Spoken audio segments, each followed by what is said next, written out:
बिस्मिल्लाहिर्रहमानिर्रहीम। क्या आप भी उन लोगों में से हैं जो हर माह ये सोचते हैं कि सैलरी आते ही न जाने कहाँ ख़त्म हो जाती है? अखराजात काबू से बाहर हैं तो सेविंग्स कहाँ से की जाए?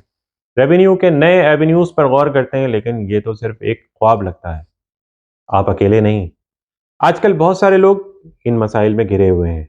अमूमन लोग अपनी ज़रूरियात, बिल्स और गैर मुतवक्का खर्चों में इस तरह फंस जाते हैं कि उन्हें उससे बाहर निकलने का कोई रास्ता नज़र ही नहीं आता। ऊपर से महंगाई का दबाव। तो कैसे इससे बाहर निकला जाए? क्या फाइनेंशियल फ्रीडम कोई एक जादू है? क्या हमारी ज़िंदगी भी माली तौर पर मुस्तहकम और खूबसूरत हो सकती है?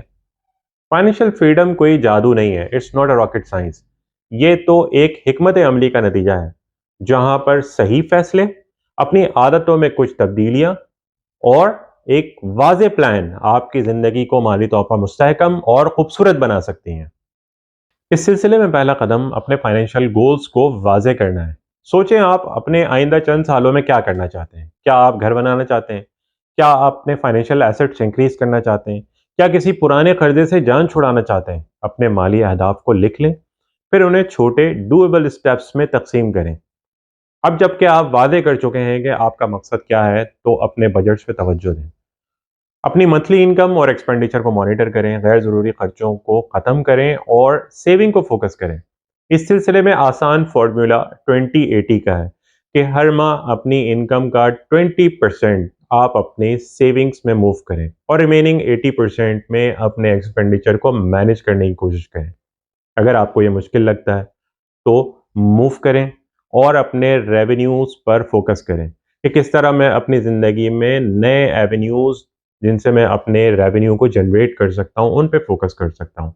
फॉर एग्ज़ाम्पल आप पार्ट टाइम कोई जॉब कर सकते हैं, फ्रीलांसिंग कर सकते हैं, अपनी किसी महारत को कारोबार में बदलकर अपना रेवेन्यू जनरेट कर सकते हैं। ये इज़ाफ़ी इनकम आपकी सेविंग्स बढ़ाएँगी और आपकी फाइनेंशियल स्ट्रेंथ को बढ़ाएँगी। जितने आप फाइनेंशियली स्ट्रांग होगे, आपकी ज़िंदगी उतनी पुरसुकून और खूबसूरत होती चली जाएगी।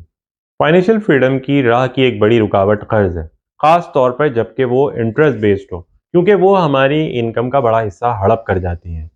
प्लान करें कि किस तरह मैं अपने आप को कर्ज से महफूज रखूंगा, चाहे वो किसी दोस्त या फैमिली से लेना हो या क्रेडिट कार्ड यूज़ करना हो।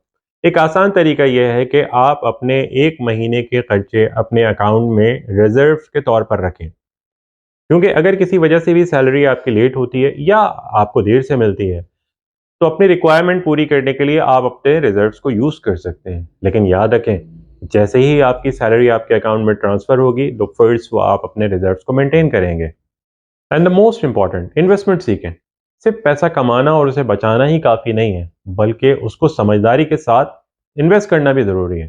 तो stock market, mutual fund, real estate और इस तरह के एवेन्यूज़ को समझें और छोटे स्टेप से शुरू करें। याद रखें, ये इन्वेस्टमेंट आपके पैसे को वक्त के साथ साथ बढ़ाने में आपकी मदद करेगी। तो यस, फाइनेंशियल फ्रीडम नामुमकिन नहीं है। आप भी अपनी ज़िंदगी को माली तौर पर मुस्तहकम और खूबसूरत बना सकते हैं। So your journey starts now.